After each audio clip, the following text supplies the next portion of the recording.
you're going on a cruise, you do not want to be a target for scammers. These are the tourist scams and watchouts that all cruisers need to know about.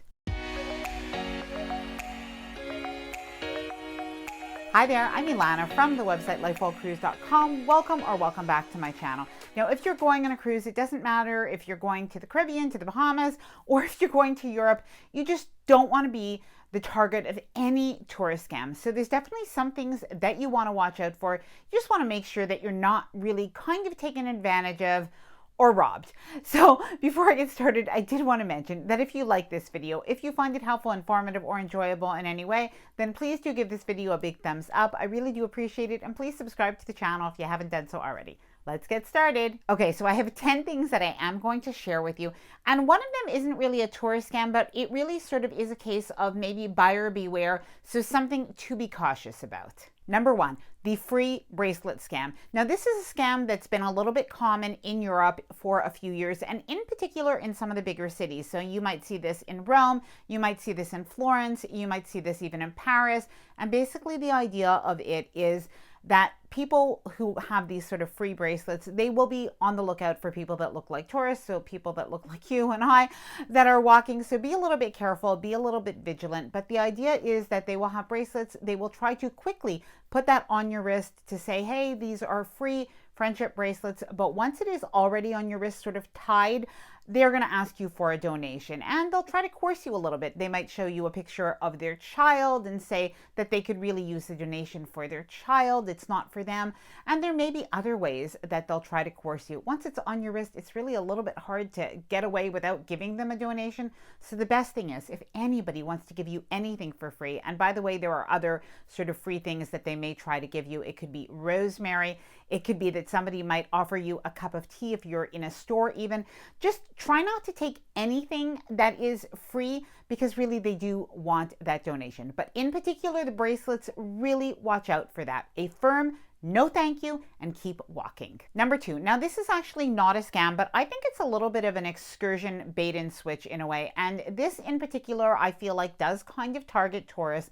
And the idea of this is any excursion that includes maybe a perfume factory tour, a rug making demonstration, even sometimes like a chocolate factory tour. If this is part of the tour that you're doing, you may have a tour that you're even buying through the cruise line. It might be about 4 hours long. If you see there are 3 or 4 stops and one of them is the rug making demonstration or one of them is the perfume factory tour, that is going to be one massive 1 hour long sales pitch. And honestly, if you're going on a group tour, something that you can think of is once you're already into that perfume factory, you are a little bit stuck and you are waiting for about 50 other people to potentially buy perfume before you're getting back on that bus to go to the next destination. Yes, that has happened to me before, which is why I'm sharing the story.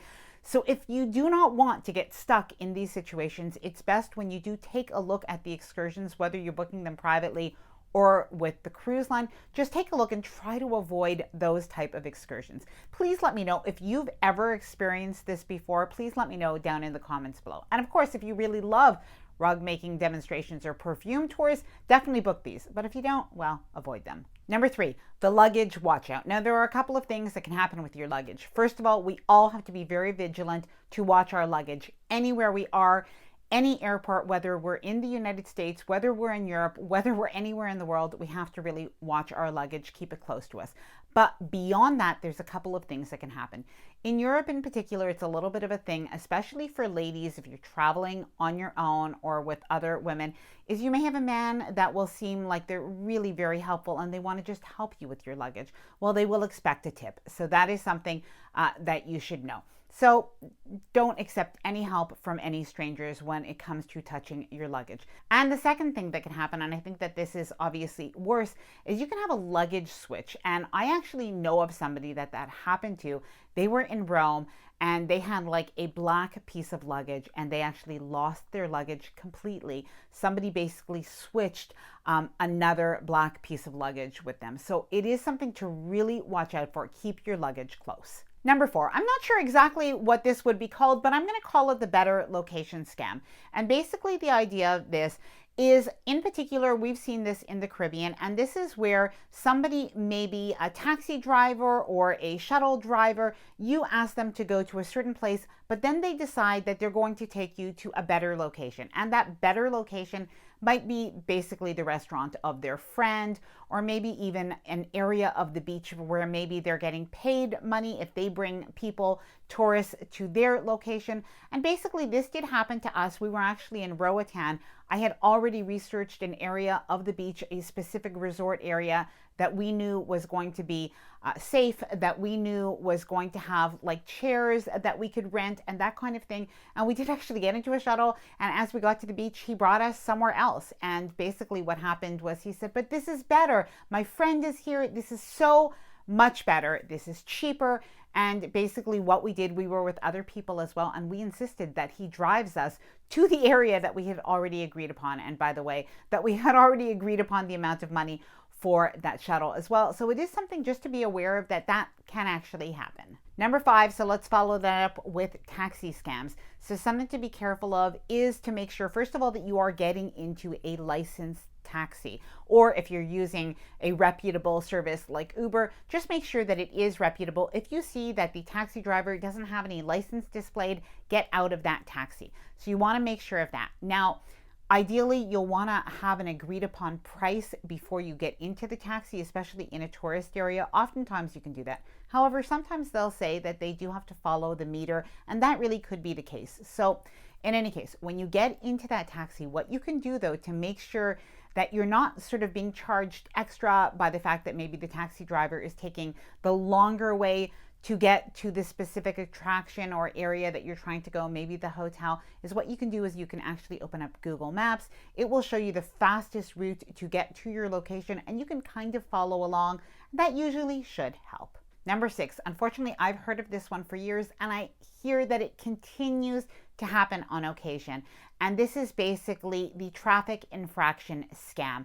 So what happens, and it seems to be a little bit, I don't want to say common, but it happens sometimes in Mexico. And the idea is that you rent a car or you rent a moped, and then once you go a little bit further from the cruise port, so away from the tourist area, you may get stopped by the police for a traffic infraction. You may not even know what the infraction was, but basically the choice is to either pay a fine in cash or to go to the local police station. Now, most people don't want to go to the local police station, especially when you have a cruise ship to get back to, and they will choose to pay that fine. So I do have a little bit of advice, and it is in general to try not to rent a car or a moped, but if you do, to really know where you're going and to try to stay really within that immediate tourist area. Number 7, pickpocketing. Now, of course, pickpocketing can happen anywhere, so you always want to be vigilant. But in particular, if you're going on a Mediterranean cruise, there are some cities where this is kind of more of a problem. So Barcelona and Rome are 2 cities that I can think of that really, let's face it, the pickpocketers, the thieves are really, really good. So you really want to watch out. They can be faster than you think. Here are some tips. So if you are wearing a backpack, do not wear it on your back, wear it in front of you.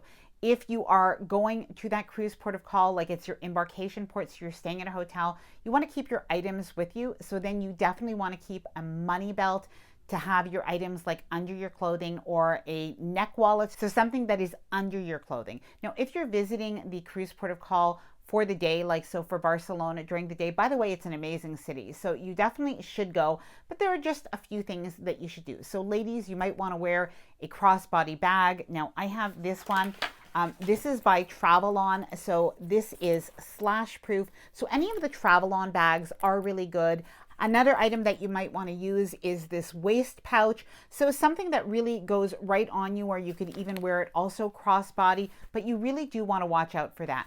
Now, for men, if you do have your wallet in your front pocket, make sure that you even have your hand right on that wallet. So I have heard from other people that have said their husbands maybe had their wallet like in cargo shorts with a button, and they still got pickpocketed. So you have to be really, really careful. Number 8, in-store scams. So something to really watch out for is that the store does give you back the correct change when you do make a purchase if you're using cash. And something else to watch out for that I think is a little bit more grave is that the store does charge you the correct amount if you're using a debit card or a credit card. Now, personally, I would not use a debit card because it really is harder to dispute after the fact.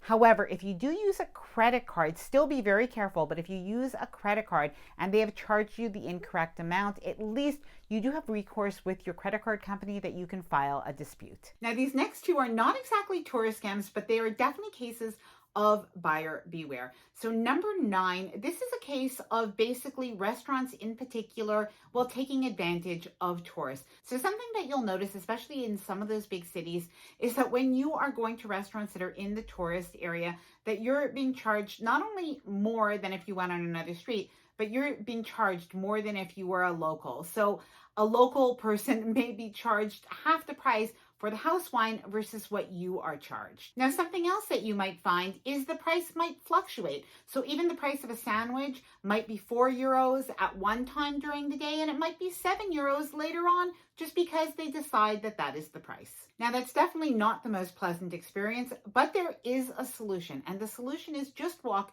2 to maybe 6 or 7 blocks away from that main tourist street. And you'll find it is definitely better. There are 3 reasons. Basically, first of all, you're going to get a better service. They're not full of people and full of tourists, and they're really happy and appreciative to have your business. Secondly, chances are the food is actually going to be cheaper and it's going to be better as well. Now, please let me know if you have found that to be the case. We definitely started to learn that on our Mediterranean cruise. We started to learn that if we just walked another 5 extra minutes, we had so much more of a better experience. Watch out for some of the terms and conditions on private excursions. Now, what I mean is if you are booking a private excursion, and I'm not necessarily discouraging that, I've definitely done that myself, but you do want to research, and I would watch out for any private excursion that is making you pay in advance in full before your cruise. So basically before you've done that excursion. And the reason that I'm mentioning this is because what happens if your cruise ship doesn't get into that cruise port of call? Sometimes some people have actually booked private excursions and they've been really disappointed because they've lost all of their money if the cruise ship didn't get into the cruise port of call. Versus if you paid just a deposit, you would have only lost the deposit. And just something to mention, if you did book the cruise ship excursion, if they don't get into the cruise port of call, they do refund your money. So that is something to be really, really careful of. Now, what I do is I usually only book private excursions that I can pay a deposit and not pay in full. And something to look for if you are booking any private excursions is to actually look for those reviews. See if anybody does make any mention of what happens if they didn't get into a cruise port of call.